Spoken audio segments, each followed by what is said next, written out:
was going to Chicago to play the Armory. And we've been hearing about the two. Well, let me start back. When I first went to Houston, the first song I heard by a group that I never heard of before was, "Hey, we want some pussy." And I was like, yo, who put that kind of record out? And I went up to the DJ. It was R.P. Cola. He said, that's the Two Live Crew out of Miami. I said, really? Well, then I wondered, was that the Two Live Crew that had a song called Beatbox back in maybe like 84, 85 that I used to just cut a beat, beatbox, beatbox, and I checked it out. And I was like, yeah, okay, that's my man. So anyway, in comes Chris, Marcus, and Mr.Mixx, and Luke. And we sitting there chilling, and the media is just following them all over because right now everybody is hot. They the first rap group to get banned. You know what I'm saying? With the freedom of speech, they on us right now, typical the PMRC and all this. And we sat there, man, and we took a pack.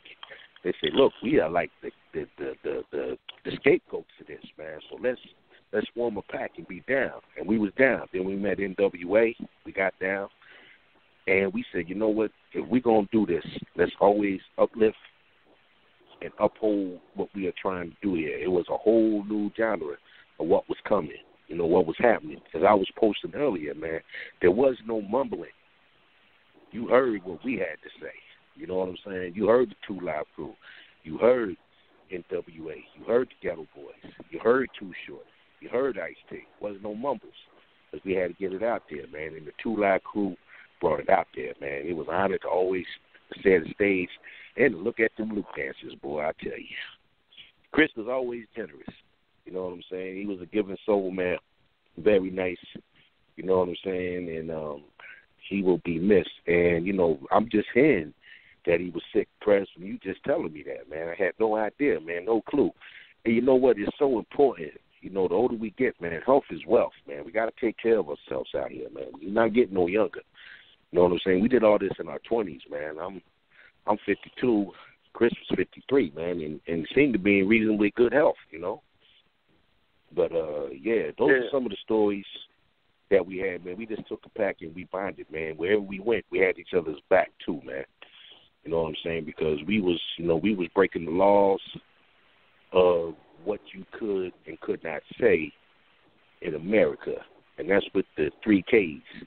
That's what it was. When they came after us, you know what I'm saying, we protected and offended everybody.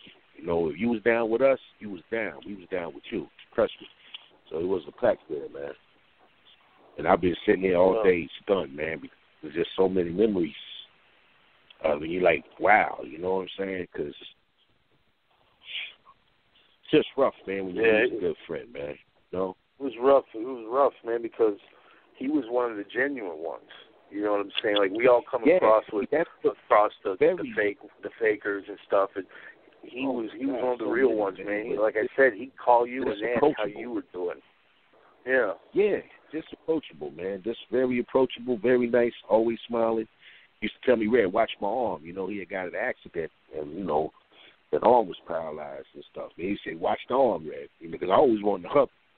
You know what I'm saying? And stuff when I seen him, because he always had a smile on his face. I ain't never seen him upset about nothing.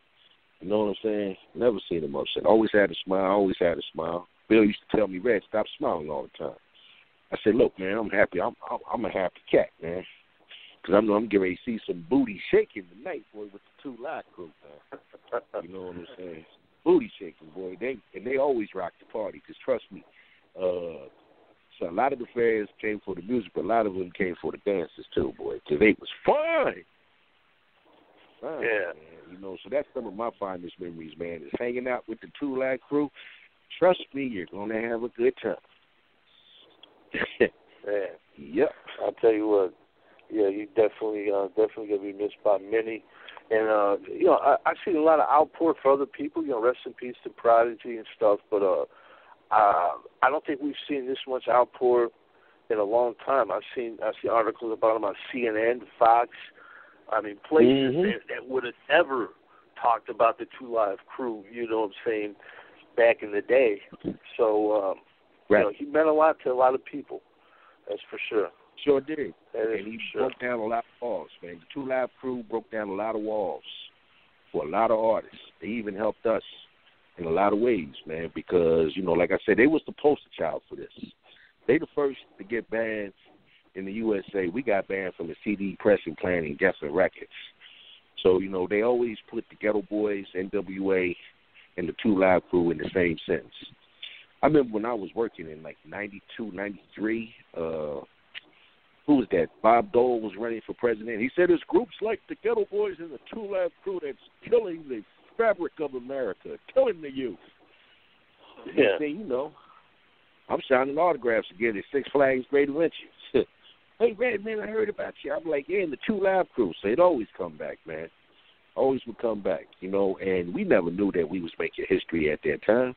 We just wanted to be voices, man, and have fun, you know, in this new thing called hip-hop to us, you know.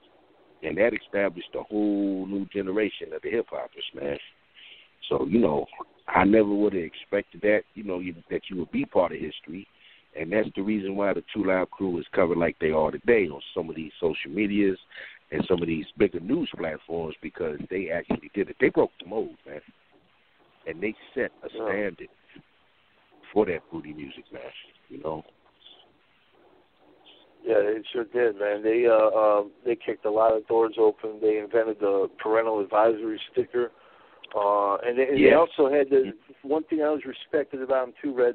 You know, the PTA was on their case for the explicit lyrics, so they always made a clean version for their albums. Always. You know what I'm saying? So it was what you wanted to that hear. way you had an alternative if you didn't want to get the explicit. So, I mean, you got to respect them at the end of the day. I mean, they did so much for hip-hop. You know, it's crazy. All covered, brother. And you know what I used to like? I used to like they wanted record label. Unauthorized use will die. By the ghetto-style DJs, yep. Yeah. Oh, yeah. I used to love that. I mean, this boy is serious. Oh, man, you know, I got to find a way to laugh tonight, man, because like I say, man, that hurts. I'm going to be hurt for a minute behind this, man.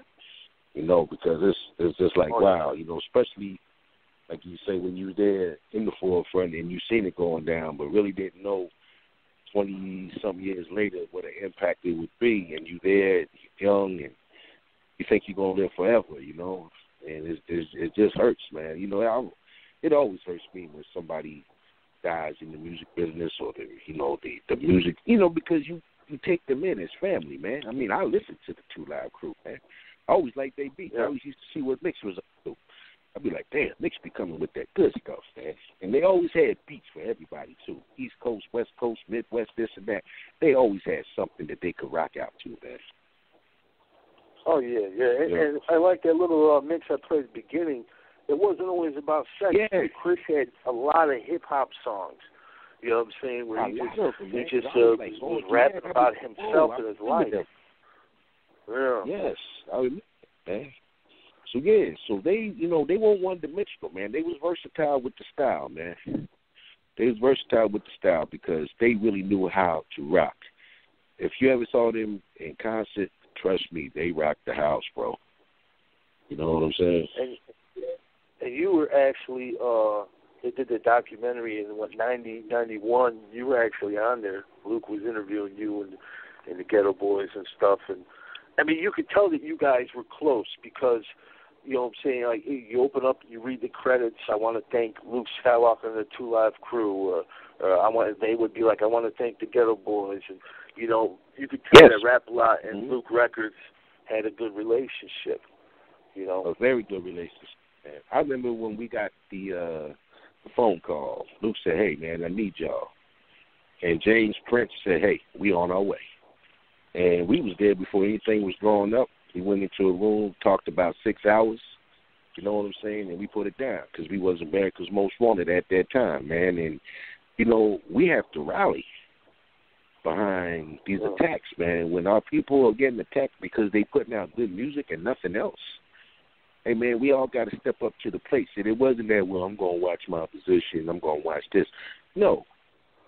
There's another independent record company that's being attacked. We're going to go to their defense, and we're ready to be there for them because they will be there for us in a heartbeat, man. You see, that's that's something that tells you how strong and independent we could be. See, there's unity in numbers. And we was unified with Luke, man. We was unified with the 2 Live crew, Mr.Mixx, Marquise, and the late, great Fresh Kid Ice. You know, those were our brothers.